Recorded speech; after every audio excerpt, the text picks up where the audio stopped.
Hello दोस्तों, a warm welcome to Elite. आज हम कुछ एडजेक्टिव्स के करेक्ट यूज को जानेंगे दोस्तों।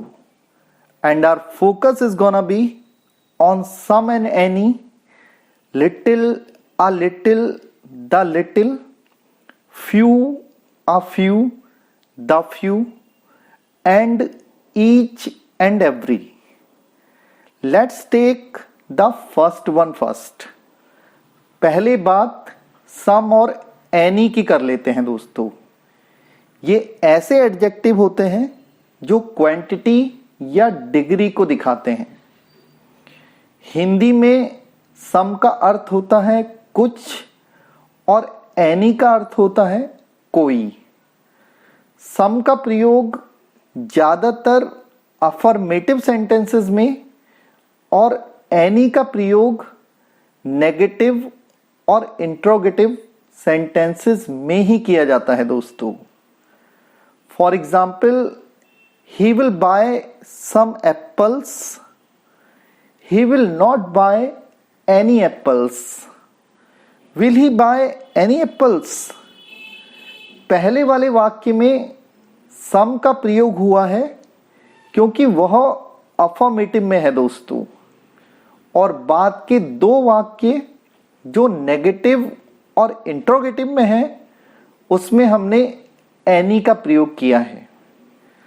तो सम और एनी का जनरल रूल तो हमें पता ही लग गया है दोस्तों कि सम is used in affirmative and any is used in negative और इंट्रोगेटिव। लेकिन इस रूल के कुछ एक्सेप्शंस भी हैं दोस्तों। अब उन एक्सेप्शंस पे भी नजर डाल लेते हैं।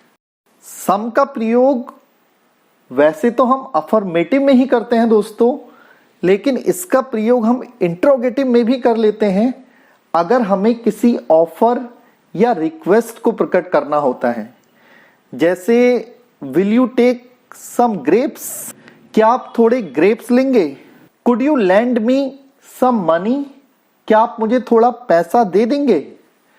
तो पहले वाले वाक्य में हमने ऑफर को प्रकट करने के लिए इंट्रोगेटिव में सम का प्रयोग किया है, और दूसरे वाले वाक्य में रिक्वेस्ट को प्रकट करने के लिए सम का प्रयोग हुआ है दोस्तों। जैसे सम का एक्सेप्शनल केस हमने जाना, अब वैसे ही एनी के अपवाद को भी जान लेते हैं। एनी का प्रयोग ज्यादातर नेगेटिव और इंट्रोगेटिव में ही होता है, लेकिन अफर्मेटिव में भी हम एनी का प्रयोग तब कर लेते हैं दोस्तों जब हमें किसी कंडीशन को प्रकट करना होता है, अर्थात वाक्य में इफ का प्रयोग करना होता है। जैसे if you need any money I will give you.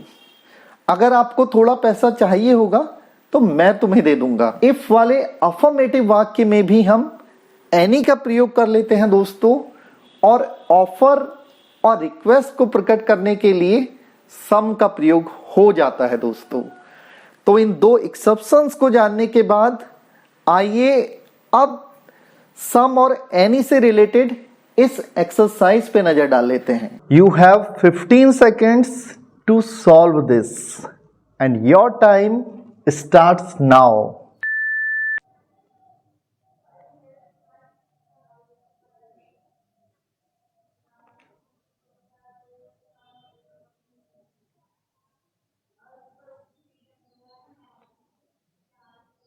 So time is over now.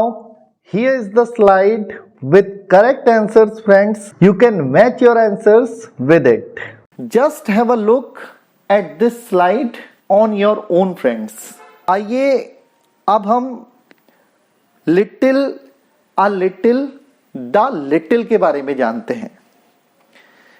Little, a little, the little तीनों का ही मतलब कम से होता है दोस्तों, और इनका प्रयोग हम अनकाउंटेबल नाउन्स के साथ, अर्थात उन नाउन्स से पहले करते हैं दोस्तों जिन्हें कि गिना नहीं जा सकता। अब हम जान लेते हैं कि हमें लिटिल, अ लिटिल और द लिटिल का प्रयोग कहां कहां पर करना है दोस्तों। लिटिल लिटिल का मतलब होता है नॉट मच या फिर हार्डली एनी, मीन्स नहीं के बराबर।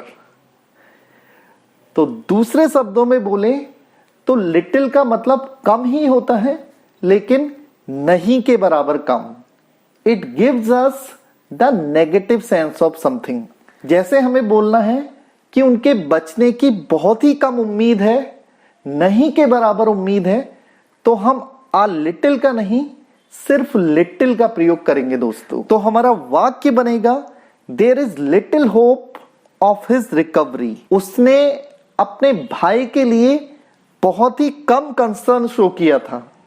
अगर हमें यह बोलना है दोस्तों तो हम बोलेंगे he showed little concern for his brother. यहां पर लिटिल नेगेटिव सेंस को देता है, मींस उसने अपने भाई के लिए ना के बराबर कंसर्न शो की थी दोस्तों।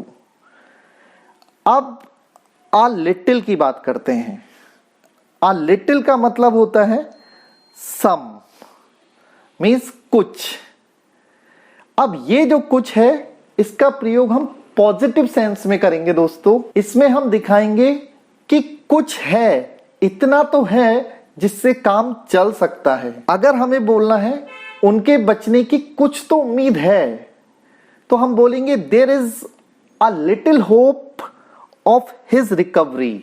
यहां पर आप पॉजिटिव वे में कह रहे हो दोस्तों। अगर आप लिटिल लगा रहे हो तो वो नेगेटिव सेंस को देगा, लेकिन अगर आ लिटिल आपने लगा दिया तो आप सामने वाले को एक होप दे रहे हो कि वो बच सकते हैं, उनके बचने की उम्मीद है, कुछ उम्मीद तो है।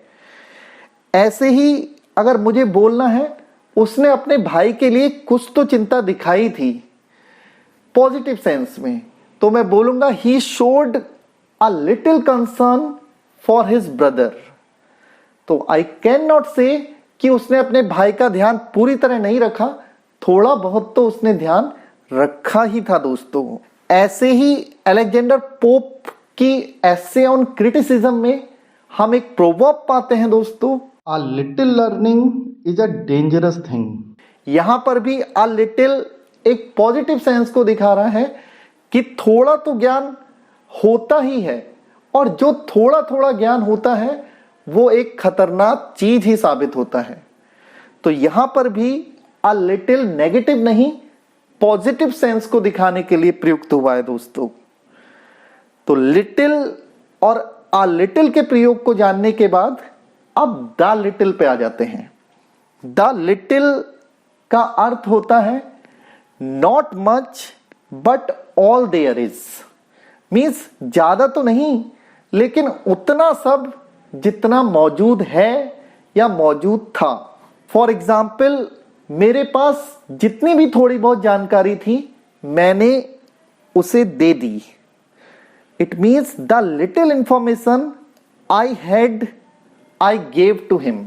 द लिटिल का प्रयोग हम सामान्यतः कॉम्प्लेक्स सेंटेंस में ही करते हैं, और एक क्लॉज ऑल देयर इज या ऑल देयर वॉज को शो करने के लिए जरूर आती है दोस्तों। आइए इस स्लाइड पर नजर डाल लेते हैं। Again 15 seconds to solve this. Your time begins now, friends.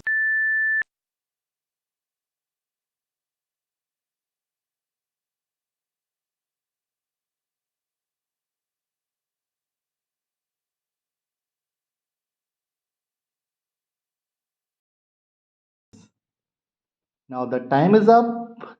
Here is the slide with which you can check your answers. Now let's come to few, a few and the few. Few, a few और the few का प्रयोग वैसे ही होता है दोस्तों जैसे little, a little और the little का।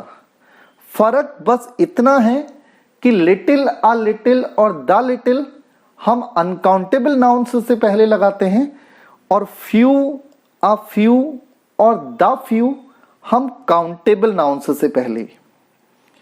फ्यू का अर्थ नॉट मैनी, हार्डली एनी होता है दोस्तों, अर्थात कम लेकिन नहीं के बराबर कम, नेगेटिव सेंस को देता है।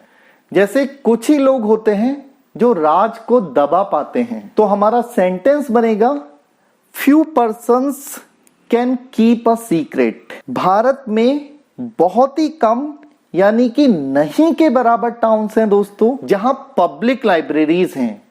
अगर मुझे ये सेंटेंस इंग्लिश में बोलना है तो मैं फ्यू, अ फ्यू और द फ्यू में से फ्यू का प्रयोग करते हुए बोलूंगा few towns in India have public libraries. अब आप फ्यू का प्रयोग जानते हैं। जैसे फ्यू का प्रयोग कम, नहीं के बराबर कम को दिखाता है, वैसे ही अ फ्यू का प्रयोग हम सम के अर्थ में तब करते हैं जब हमें कम तो बोलना होता है लेकिन पॉजिटिव सेंस में। जैसे गंभीरता से बोले गए कुछ शब्द उसे कन्विंस कर देंगे। A few words spoken in earnest will convince him. ऐसे ही हम बोल सकते हैं कि कुछ लोग तो हैं हमारे शहर में जो अंग्रेजी बोल सकते हैं। In our city there are a few persons who can speak English correctly. The few का अर्थ होता है not many but all there are. बहुत तो नहीं लेकिन जितना मौजूद है या जितना मौजूद था उतने सब। The few words that he spoke were full of wisdom. उसने बोले तो कुछ ही शब्द थे लेकिन जितने भी सारे शब्द बोले वो विजडम से भरे हुए थे दोस्तों। ऐसे ही हम बोल सकते हैं the few friends he has are all very poor. अब फ्यू, अ फ्यू और द फ्यू को समझाने वाली इस स्लाइड पर नजर डाल लीजिए दोस्तों। Again 15 seconds to solve this. Your time begins now, friends.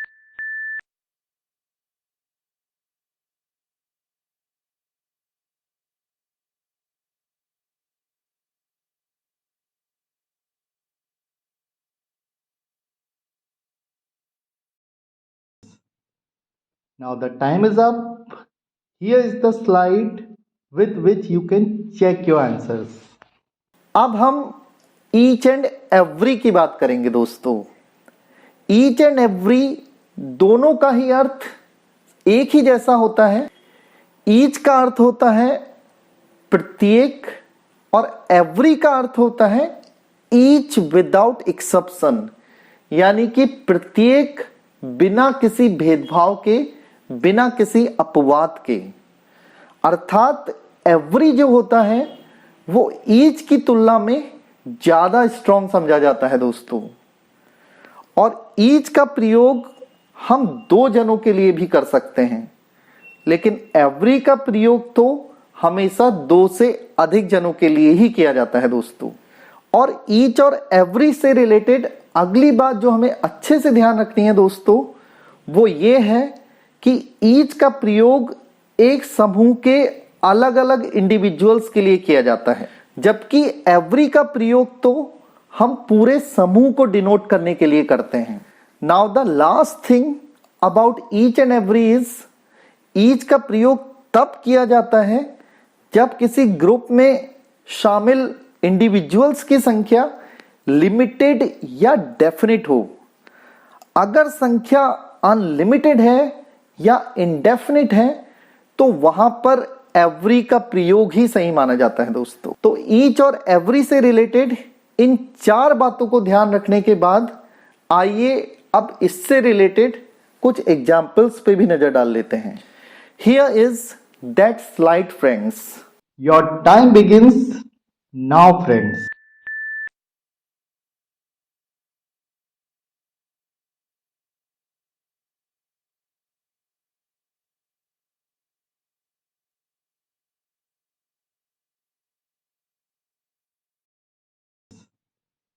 Now the time is up.